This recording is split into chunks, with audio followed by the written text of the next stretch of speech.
Hi, it's Angeline here. Today we have a special blog hop with Unity Stamp and Brutus Monroe design team, and today I'm gonna show you how I made this Wonder Woman card. So first, I've already stamped the Hit the Break background Brutus Monroe stamp on some Strathmore tone paper and distressed the edges with some distressed oxide inks to have that distressed look. And I'm getting the Diana Girl, which is by Angie Blom here, to stamp onto some white cardstock using my Misty.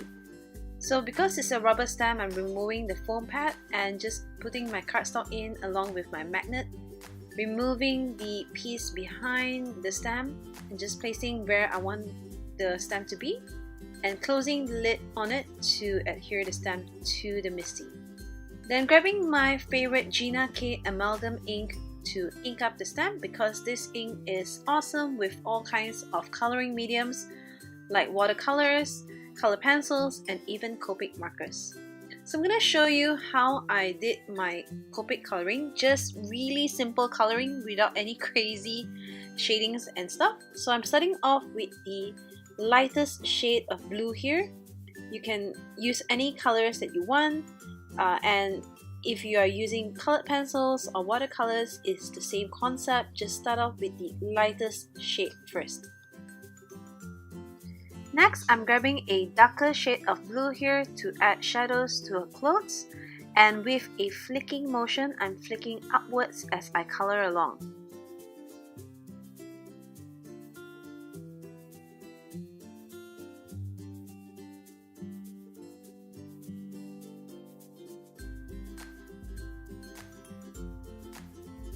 Then grabbing back the lightest shade, I'm just coloring in to blend the colors together so that you don't see a harsh line in between both the shades.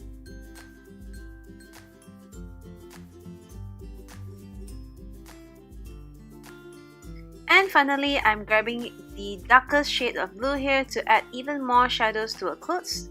This will create more depth and interest to your coloring.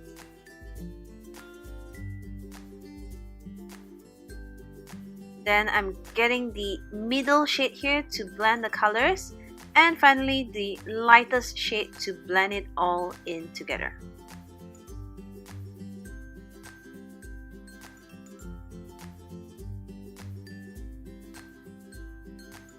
Now it's time to assemble the card. So here I'm just adhering the Hit the Break background to my card, and I've already fussy cut my Diana Girl and my sentiment as well. Then I'm adding some gold shimmer here to her belt and crown, and of course I'm adding some glitter to my card using the Newell glitter drops in Gold Coast.